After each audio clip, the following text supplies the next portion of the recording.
오늘 제목처럼 왜 살아야 하는가를 물었어야 됐습니다.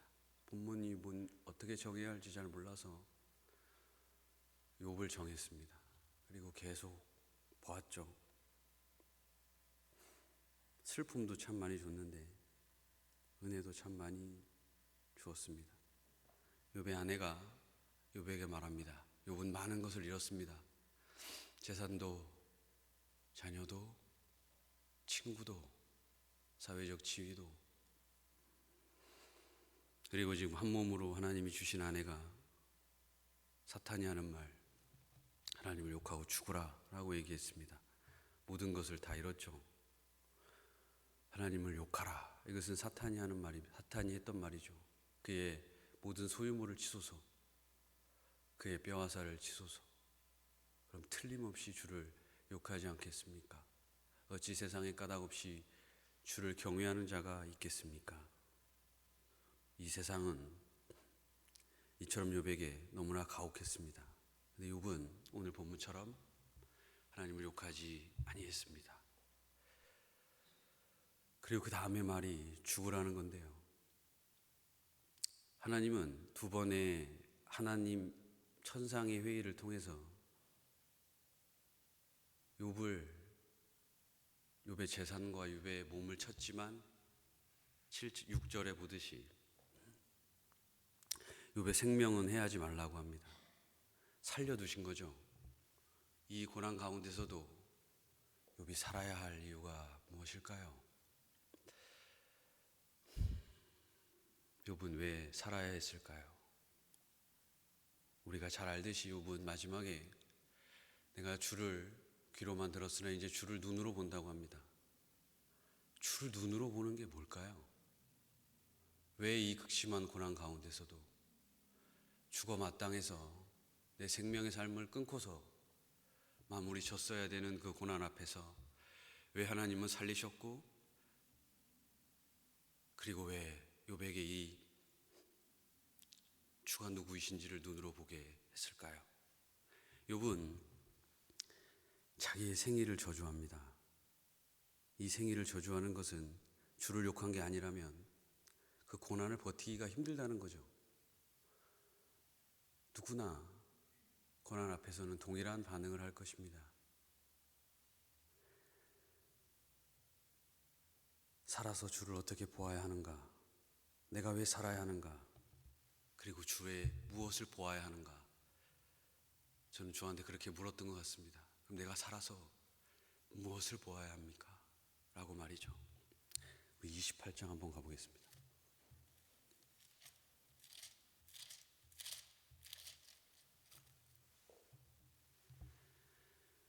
28장 20절을 가보시면 그 고난 가운데서 욥이 한 말인지 저자가 한 말인지 지혜를 찾습니다. 욥이 살아야 할 지혜, 어떻게 주를 볼 수 있는지. 그런즉 지혜는 어디서 오며 명철이 머무는 곳은 어디 있고 모든 생물의 눈에 숨겨졌고 공중의 새에게 가려졌으며 욥에게 닥쳤던 멸망과 욥이 반드시 자기 생일을 저주했던 죽고 싶었던 그 사망도 우리가 귀로 소문은 들었다 합니다. 주가 보여주어야 할 주님만이 하시는 그 지혜를 멸망과 사망 역시도 주님 욥과 똑같이 귀로만 들었다고 합니다. 일생이 귀로만 들었던 그 주님은 반드시 왜 눈으로 보기 원하실까요? 그리고 나서는 드디어 욥은 화가 많이 났고 주님이 직접 나에게 얘기하시기를 원했고 주님이 내려오셔서 이야기를 합니다. 근데 저는 주님이 했던 모든 말을 다 듣고 나서도 굉장히 분노가 많이 올라왔는데요.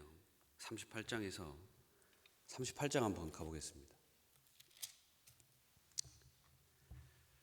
38장을 보기 전에 왜 분노가 일어났냐면 우리가 욥이 그 고난 가운데 있게 된 원인을 중간에 사탄이 충동하였다고 생각은 하지만 실제로는 하나님이 직접 치신 겁니다.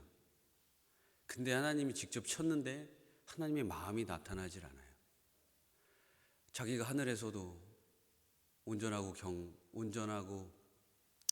정직하며 악에서 떠난 자가 없다고 얘기를 하는데, 그렇게 나를 경외하는 자가 이 땅에서는 없다고 얘기해놓고 자기가 직접 쳐놓고도 아무 마음이 드러나지를 않아요.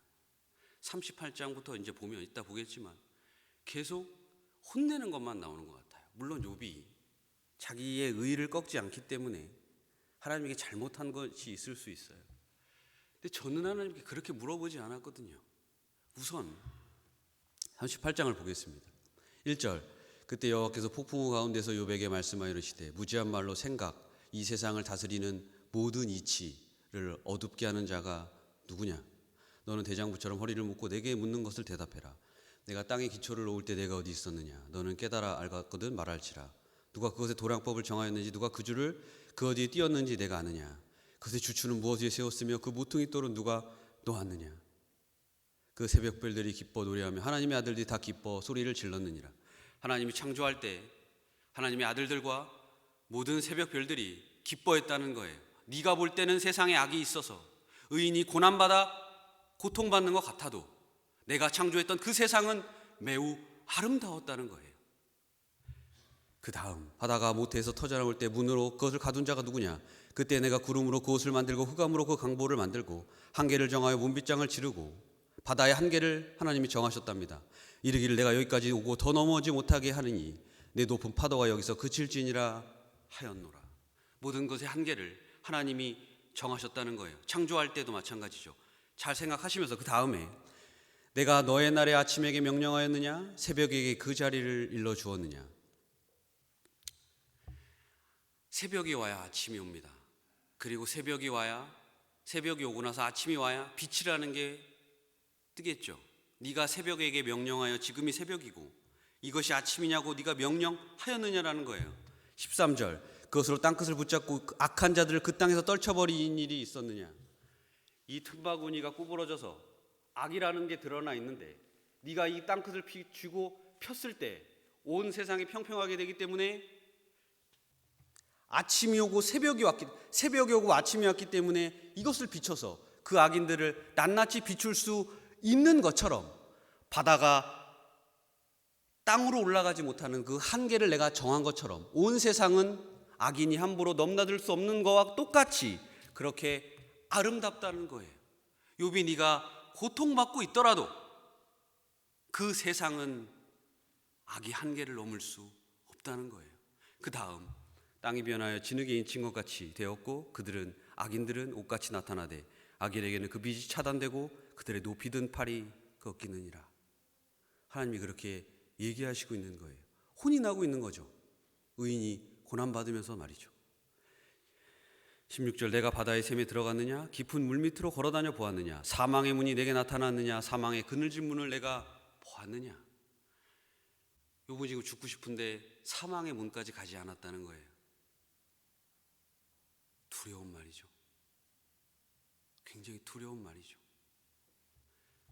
그리고 창조에 대한 이야기를 끝내시고 욥이 사는 곳이 아니라 야생의 동물들에 대해서 이야기를 쭉 하십니다. 하나만 보겠습니다. 39장 13절. 39장 13절. 타조는 즐거이 날개를 치나 학의 깃털과 날개 같겠느냐? 그것이 타조는 즐거이 날개를 치지만 학처럼 날 수 없다는 거죠. 그것이 알을 땅에 버려두고 흙에서 더워지게 하고 발에서 깨어질 것이나 들짐승에게 밟힐 것을 생각하지 아니하고 알을 낳아 보호하지 않는다는 거예요. 그 새끼에게 모질게 대함이 제 새끼가 아닌 것처럼 하며 그 고생한 것이 헛되게 될지라도 두려워하지 아니하나니 되게 어리석다는 거예요. 그 이유는 17절, 이는 하나님이 지혜를 베풀지 아니하였고 총명을 주지 아니함이라. 이렇게 어리석은 이유는 내가 지혜를 베풀지 아니하였다는 거예요. 네가 그 고난 가운데서 나에게 그렇게 물을지라도 내가 너에게 그 지혜를 주지 않았기 때문이라는 거예요. 그러나 이 새처럼 날지도 못하는 날개짓을 타조도 18절, 그러나 그것을 몸이 떨쳐 뛰어갈 때에는 말과 그 위에 탄 자를 우습게 여기느니라. 여기서 이 말은 그 다음에 계속 보면은 군말을 얘기합니다. 군말하면 얼마나 날쌔겠습니까? 19절, 말의 힘을 내가 주었느냐? 그 목에 흩날리는 갈기를 내가 입혔느냐? 내가 그것으로 메뚜기처럼 뛰게 하였느냐? 그 위 염소로 콧소리가 두려우니라. 이 놀라운 말을 타는 전쟁터에서도 새도 아닌 타조가 뛰는 것을, 이 어리석은 지혜도 주지 않는 타조가 뛰는 것을 잡지 못한다는 거죠. 그만큼 네가 어리석은 말로 나를 대적한다는 거예요. 여기까지 왔을 때 계속 화가 나는 거예요. 40장 8절입니다. 내가 내 공의를 부인하려느냐? 내 의를 세우려고 나를 악하다 하겠느냐? 네가 의로운 것은 맞다.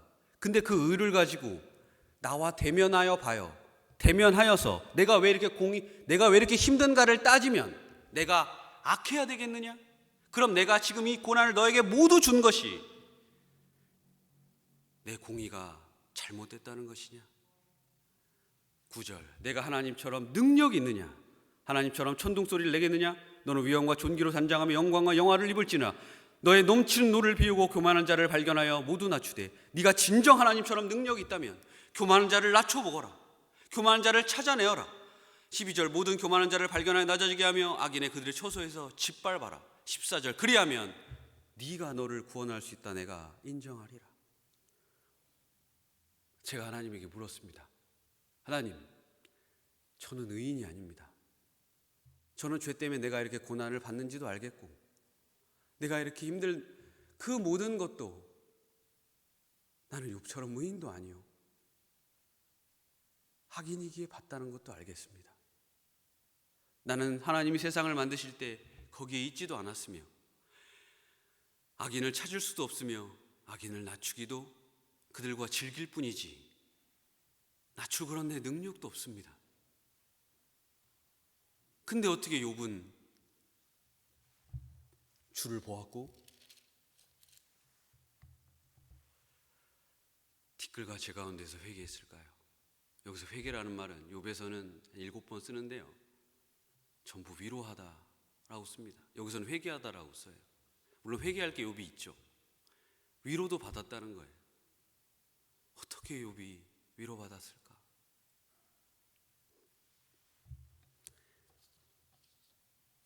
기도를 했습니다.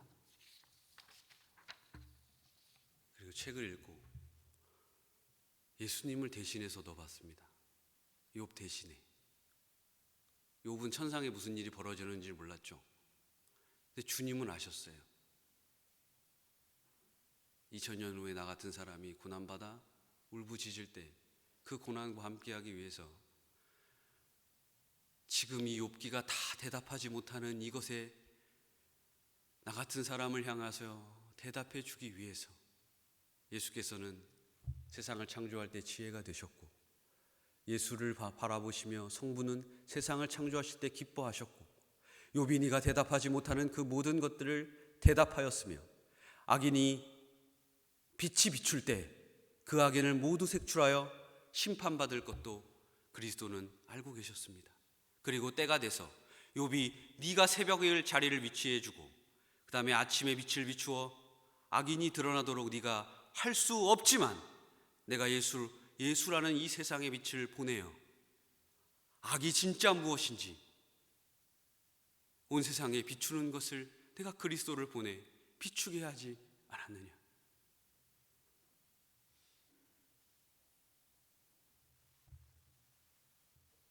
욥은 지혜가 부족해서 이 모든 것을 몰랐지만 그리스도는 모든 지혜로 아셨고 이처럼 무지한 우리에게 오셔서 넘치는 지혜가 되셨습니다.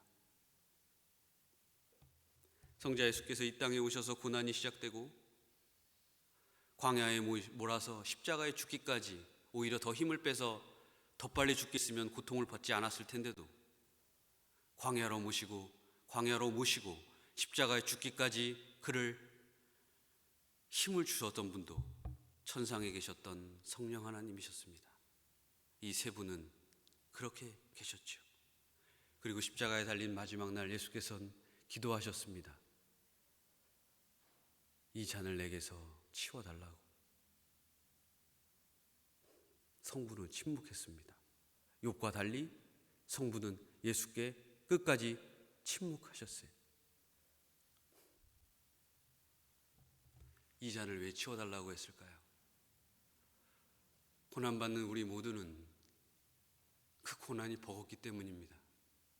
그 고난을 능히 함께 할 수 있는 우리가 지금도 소망의 빛으로 살아갈 힘을 얻기 위해서는 예수의 그 모습이 필요했기 때문이에요. 치워달라고. 가식이 전혀 없이 자기가 구원할 모든 백성의 그 고난 앞에서 그것이 얼마나 힘든지 예수께서 알고 있다고 저에게 얘기하는 것 같았습니다. 성부는 침묵하셨고 예수에게 모든 고난을 쏟아 부으셨습니다. 예수는 고난을 받아 죽으셨습니다. 성부는 힘드셨을까요? 욥기가 대답하지 않았던, 하나님이 욥을 칠 때 욥이 아팠든지 욥기는 대답하지 않지만 그리스도는 대답하고 계십니다. 성부가 아팠다고. 고난을 받아 죽을 만큼 예수는 죽었지만 살아서 성부는 모든 고난을 받으셨습니다. 누가 가장 힘들었을까요?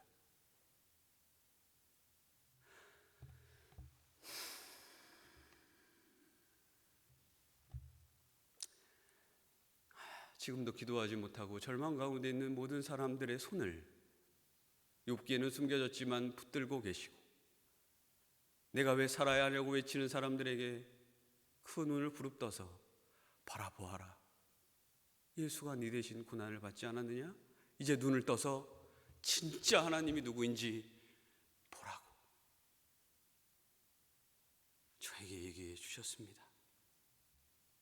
어떻게 악의 존재가 아니라 악을 어떻게 멸해야 하는지, 내가 악을 어떻게 다루는지 욥이 물었던 그 모든 질문에 대답하시고 손으로 악을 이기라고, 참으라고, 인내하라고. 욥의 인내를 우리가 모두 들었고 욥이 참아냈던 그 모든 것은 하나님의 자비하심으로 일어나셨다는 것을 우리에게 얘기해 주고 있습니다. 지금도 우리 곁에 계셔서 고난받는 모든 자들에게 성령 하나님께서 이기게 해주시겠다고, 네 옆에서 떠나지 아니하시겠다고 얘기해 주고 계십니다. 우린 욥이 아닙니다. 욥처럼 의인도 아니요, 지금도 살아서 당장 죽어도 마땅할 죄인들이며 욥처럼 지혜도 없고 하나님께 그런 평가도 받지 못합니다. 이런 우리들에게 욥이 남겨준 모든 숙제를 그리스도께서 해결하셨고 우리를 위해 죽으신 예수님이 우리에게 있습니다. 맨날 입으로 외쳤던 그 예수님을 이젠 눈으로 봅니다.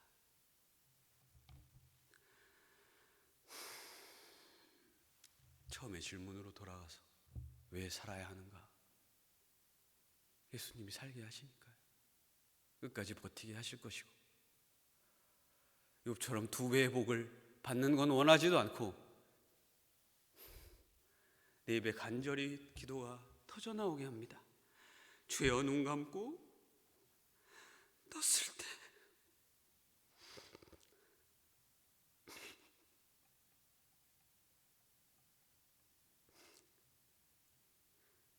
당신을 보면 됩니다. 이 땅에서 더한 고통이 나에게 오더라도 아버지, 내가 눈 감고 떴을 때 당신을 기쁘게 볼 것입니다. 당신이 수고했다 하더라 얘기해 주는 그 한마디가 지금도 귀에서 들리는 것 같고, 아버지, 저는 서 있을 힘조차 없으나 반드시 그날까지 이끄실 당신을 믿습니다. 이것이 오늘날 모든 성도들의 위로요, 하나님의 주시는 기쁨입니다. 그 어떤 것도 우리 주 예수 그리스도의 사랑하심에서 끊을 수가 없습니다. 단순히 신음만 하여도 위로하시는 하나님, 지금까지 한 번도 떠나지 아니하시고 너의 기도를 다 들으신다, 내가 너를 사랑한다 외쳤던 당신을 이젠 귀가 아니라 내 눈으로 봅니다. 그 주를 우리 모두가 보고 있습니다. 감사합니다. 기도하겠습니다.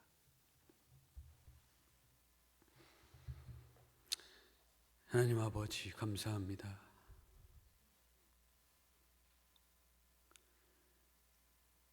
죄만 짓던 이 불쌍한 사람을 이곳까지 세우시고, 그리고 이 부평동부교회를 사랑하셔서 그 사랑을 몸서리치게 알게 해주셔서 감사합니다. 지금도 교회밖에 없다고 외치시는 하나님, 교회를 위해서 헌신된 자들이 많이 나왔으면 좋겠습니다. 당신은 저와 달리 능력이 있음에도 당신의 성자가 죽어가는 것을 보셨습니다. 그 모든 것이 진짜 위로가 됩니다. 감사합니다. 예수님의 이름으로 기도드립니다. 아멘. 주님이 가르쳐준 기도로 예배를 마치겠습니다. 하늘에 계신 우리 아버지요,